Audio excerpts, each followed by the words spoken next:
Wow. Okay. So you really weren't kidding about wanting to go deep on software architecture. You've sent over books, articles, even um, a crossword puzzle. Oh, wow. But don't worry, we're going to help break it all down and like extract the juicy bits That's right. and help you really grasp what matters most. Yeah, I think it's a really smart move on your part to really dig into this because software architecture, it isn't just about code, right? It's Okay. about making those big picture decisions that determine a system's structure. And these choices, well, they have a huge impact on, how well things run in the long run. It's like Yeah, planning a house, right? You need a blueprint before you even like start laying bricks. exactly. Instead of rooms and walls, we're talking about databases, APIs, all sorts of techie cool stuff. Right. And just like with a house, there are different architectural styles, each with their own pros and cons. You wouldn't build a skyscraper Right. the same way you'd build a cozy cottage, right? And you've given us some great real world examples to work with here. Yeah. We've got too many sneakers who need a super fast and secure notification system for their shoe trading app. Yep. And then there's adventurous auctions building a platform to handle those crazy bidding wars Right. without crashing. Exactly. Yeah. Perfect examples because they highlight how different needs lead to different architectural choices. Okay. But before we jump into, specific styles, let's talk about a key concept from the source material. Yeah, I like that. This is the 4 dimensions of software architecture. Okay. 4 dimensions. That sounds a little mind-bending, Yeah. like something out of a sci-fi movie. Think of it this way, though. Yep. Each dimension adds a layer of understanding, just like adding length, width, and height gives you a 3D object, right? Okay, yeah. We start with architectural characteristics, Okay. and this is all about what your system needs to be good at. Okay. So for too many sneakers, security and speed are top priorities.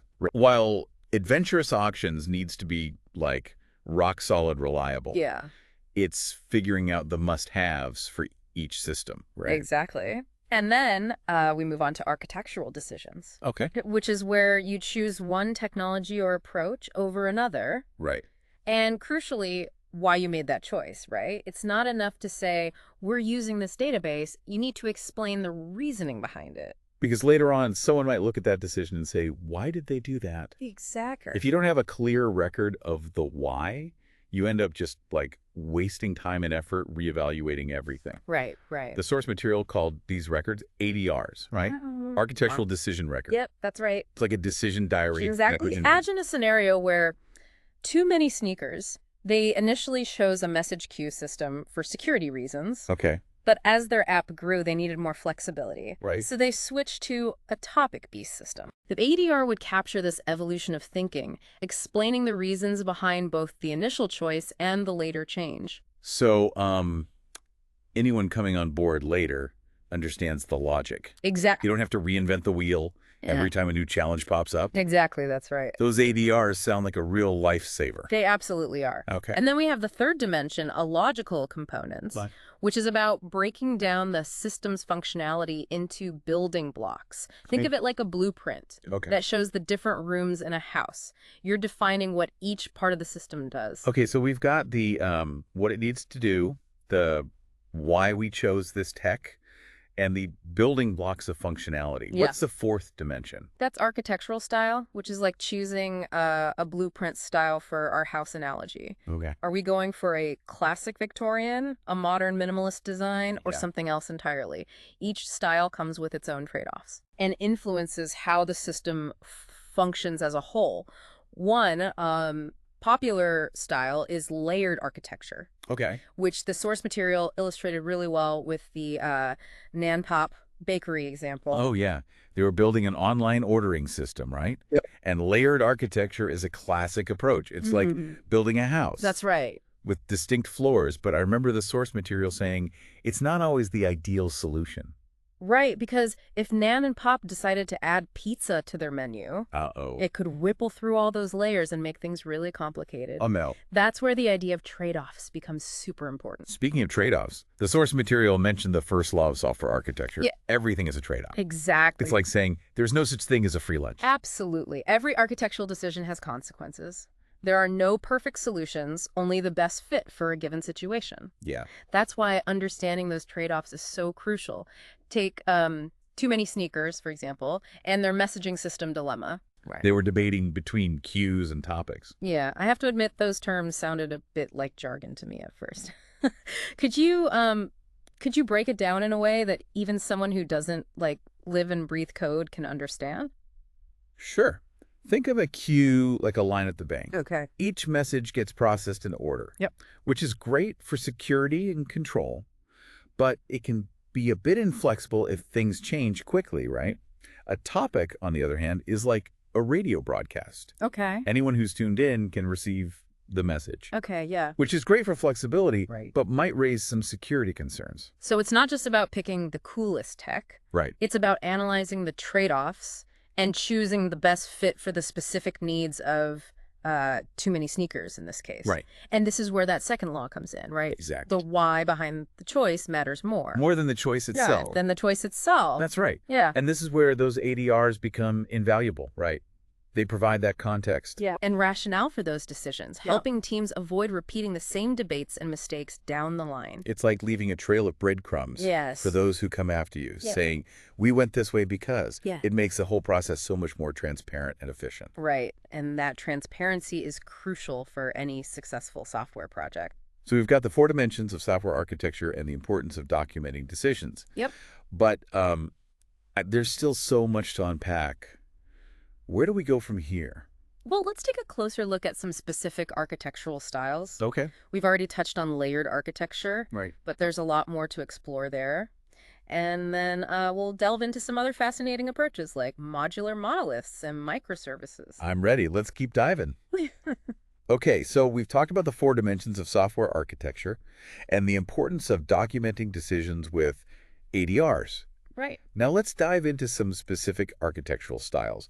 We touched on layered architecture, Yeah. but I'm curious about those other approaches you mentioned, like modular monoliths. Modular monoliths are a fascinating approach, especially when you need to build a system that can evolve and adapt over time. Okay. Imagine you're building a large online store with a layered architecture. Right. You might have separate layers for presentation, business logic, and data access. Okay. But with a modular monolith, you would break down those layers further into modules that represent different business domains, Okay. like products, orders, and customers. So instead of having a single giant layer for business logic, Right. you'd have smaller, more focused modules within that layer. It's like taking those Lego bricks Yeah. and assembling them into larger, more meaningful structures. That's a great analogy. And each of those modules would contain all the necessary components for that specific domain, including presentation, logic, and data access. Okay. This makes it easier to manage changes and additions to the system. Right. For example, if you needed to add a new feature related to products, you could modify the products module without impacting the other modules. That sounds much cleaner than having to wade through a massive monolithic code base every time you need to make a change. Right, exactly. But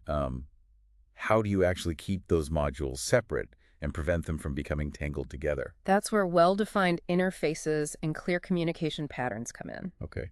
Each module should expose a clear API that defines how other modules can interact with it. Okay. This enforces a level of separation and prevents those dreaded spaghetti code situations where everything is intertwined. It's like each module has its own little front door Yeah, that other modules can knock on. exactly. They can't just barge in and mess things up. Exactly. And to further enforce those boundaries, many teams choose to extend this modularity to the database level. Okay. Instead of having a single giant database for the entire system, Right. each module might have its own dedicated database schema. So the products module would have its own set of tables. Right. The orders module would have its own, and so on. That sounds like a great way to prevent accidental data collisions and keep things organized. It is, and it makes it easier to scale and manage the system over time. Okay. If one module experiences a surge in traffic, Right. you might need to scale up its database independently Okay. without impacting the other modules. This all sounds great, Yeah. but I'm wondering about those trade-offs we discussed earlier. Yeah. Are there any downsides to using a modular monolith? There are a few considerations. Okay. One challenge is code reuse. Okay. If you have functionality that needs to be shared across multiple modules, Right. it can be tricky. Yeah. You either need to create shared libraries, Okay, which can introduce dependencies, or duplicate code, Right. which can lead to inconsistencies. I can see how that could become a headache. Yeah. And what about those operational characteristics we talked about, like Yeah. scalability and fault tolerance? Are modular monoliths still limited in that regard? That's a key point. Okay. While modularity improves the internal structure, it doesn't fundamentally change the fact that it's still a single unit of deployment. Right. So if one module experiences a major issue, Uh-oh. it could potentially bring down the entire system. Well, it's not a magic bullet. Right. But it sounds like a good step Yeah. towards building a more maintainable and adaptable system. Absolutely. Now, what about those microservices you mentioned? They sound even more modular. Microservices take the concept of modularity to the extreme. Okay. Imagine breaking down those modules even further Right. so that each service represents a single, focused business capability. Okay. It's like taking those Lego structures we talked about Yeah. and breaking them down into individual bricks again. So instead of having a module for orders, Right. you might have separate microservices for order placement, Yeah. order fulfillment, Yeah. and order tracking. Exactly. And each microservice is completely independent Wow. with its own code base, data storage, and even its own deployment pipeline. Okay. They communicate with each other over the network, typically using lightweight protocols like REST or message queues. Wow, that sounds incredibly flexible. If one microservice needs to scale, Yeah. you can scale it independently without impacting the others. Justly. And if one crashes, Right. the others can hopefully keep running, right? Those are some of the key benefits of microservices. Okay. They offer incredible agility, scalability, and fault tolerance. Right. But this increased flexibility also comes with increased complexity. The source material definitely highlighted the challenges of managing a distributed system like that. Yes, absolutely. It's not just about breaking things down. Right. It's about figuring out how to handle communication between services, Right. ensure data consistency, and monitor everything effectively. It's like going from conducting a chamber orchestra to managing a full-blown symphony. Wow. There are many more moving parts, Yeah. and things can get out of sync quickly if you're not careful. So how do you decide if microservices are the right approach? Yeah, that's a good question. It sounds like a lot to handle. It's a trade-off, as with everything in software architecture. Right. Microservices are a powerful tool, but they're not always the right choice. Okay. They shine in environments where you need extreme scalability, independent deployments, Right. and the ability to use different technologies for different services. So companies like Netflix or Amazon, with their massive user bases and constantly evolving features, Yeah, would be good candidates for microservices. absolutely. But for smaller applications or systems with less demanding requirements, Okay. a modular monolith or even a well-structured layered architecture might be a better fit. It's all about choosing the right tool for the job, Oh. understanding those trade-offs, and making informed decisions based on the specific needs of the project. I completely agree. But before we get too lost in the world of these complex architectural styles, Yeah. let's bring it back to you, the listener. Okay. Remember those do-it-yourself chapters in the source material? Yeah. They were like those choose-your-own-adventure books I used to love as a kid. Those chapters were a great way to put all this knowledge into practice. Yeah. We were given the requirements for a new travel management system called TripEase Right. and tasked with designing its architecture. And remember, there are no right or wrong answers in software architecture, just well-reasoned decisions and trade-offs. Exactly. So let's walk through that TripEase example and see how those different architectural styles might apply. Great idea. We started by identifying the key architectural characteristics for TripEase, like seamless integration with various travel partners, Okay. real-time updates, and high availability. And then came the fun part, choosing an architectural style. Yeah. Did layered architecture, modular monolith, or microservices seem like the best fit for TripEase? What factors did you consider? Well, given the need for rapid development Uh-huh. and the time constraint of a 6-month deadline, Right. layered architecture emerged as a strong contender. Its simplicity and familiarity would allow the TripEase team to get up and running quickly. Right. Plus, the system didn't have extremely complex requirements that would necessitate the fine-grained control of microservices. The layered architecture offered the right balance of speed, simplicity, and maintainability for this particular project. Exactly. And that decision would be documented in an ADR Yes, along with the reasoning behind it. absolutely. That way, if the needs of TripEase change in the future, Right. the team can revisit that decision with a clear understanding of why layered architecture was initially chosen, Right. and they can explore other options if necessary. Exactly. It's all about adapting and evolving as the project grows and changes. But speaking of evolving, Yeah. I remember that teaser at the end of Head First Software Architecture, Oh, yeah. the book we've been referencing, Yeah. something about even better ways to handle constant change Right. beyond modular monoliths. I'm intrigued. Well, that's what we'll be exploring in the final part of this deep dive. We'll delve into event-driven architecture and other exciting approaches that can help systems adapt to ever-changing requirements. Get ready to have your mind stretched. Sounds fascinating. Let's dive into part 3. All right, we're back, ready to explore those even better ways to handle change in software architecture. Yep. You mentioned event-driven architecture. Right. What's that all about? It's a way for different parts of a system to communicate without being directly connected. Oh. Imagine it like a message board. Okay. One service posts an update, and any other service that's interested can see it Right. and react accordingly. So instead of like calling each other directly, Right. services are just broadcasting these events, and whoever needs to know can listen in. Exactly. This makes systems more loosely coupled and flexible. Okay. Think about Denial, the online food delivery example from the source material. Right. When a customer places an order, the order service could publish an order-placed event. Okay. And then other services, like payment and delivery, could see that event and spring into action without needing the order service to tell them directly. Right. It's like a chain reaction. Precisely. This asynchronous communication style is particularly well suited for microservices architectures Okay. because it allows those small independent services to collaborate effectively without creating tight dependencies. But how do you manage data consistency in this kind of setup? Right. With all these services working independently, it seems like things could easily get out of sync. That's one of the biggest challenges with microservices and event-driven architectures. Okay. In a traditional monolithic system, you have one central database. Right. But with microservices, Yeah. each service ideally has its own database. So Denial's order service would have its own database. Right. The payment service would have its own, and so on. Exactly. It makes sense for each service to be self-contained. Yeah. But how do you avoid data duplication or conflicts? There are a few approaches. One is to replicate data across services. Okay. But this can lead to inconsistencies if updates aren't carefully synchronized. Right. Another option is to use a technique called event sourcing, Oh. where each service stores a log of all the events that have affected its data.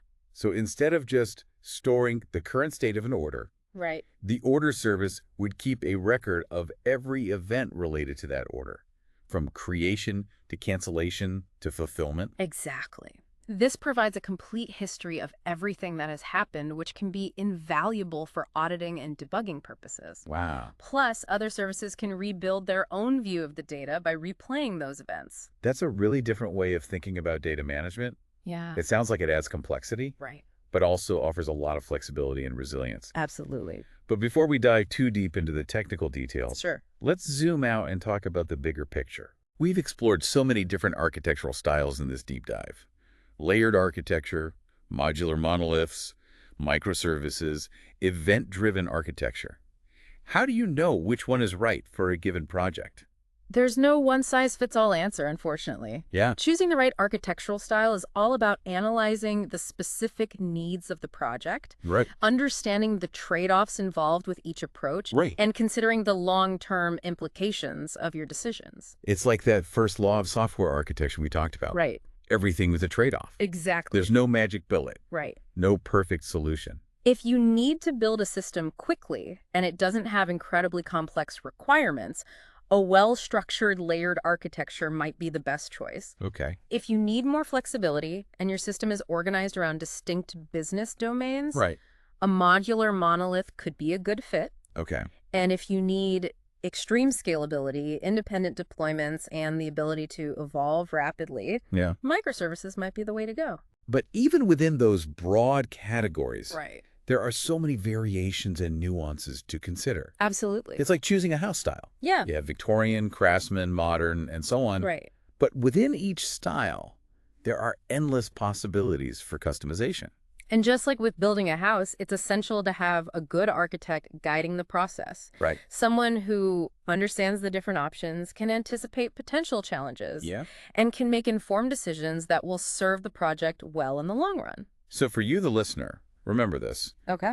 Software architecture is a journey, not a destination. I like that. There's always more to learn, more to explore, Right. and more ways to refine and improve your designs. And don't be afraid to experiment and iterate. Yeah, that's good. The best architects are those who are constantly learning, adapting, and finding new and better ways to solve problems. Well, I think we've covered a lot of ground in this deep dive. Yeah. We've explored the 4 dimensions of software architecture, the importance of documenting decisions with ADRs, and a whole range of architectural styles, from the classic to the cutting edge.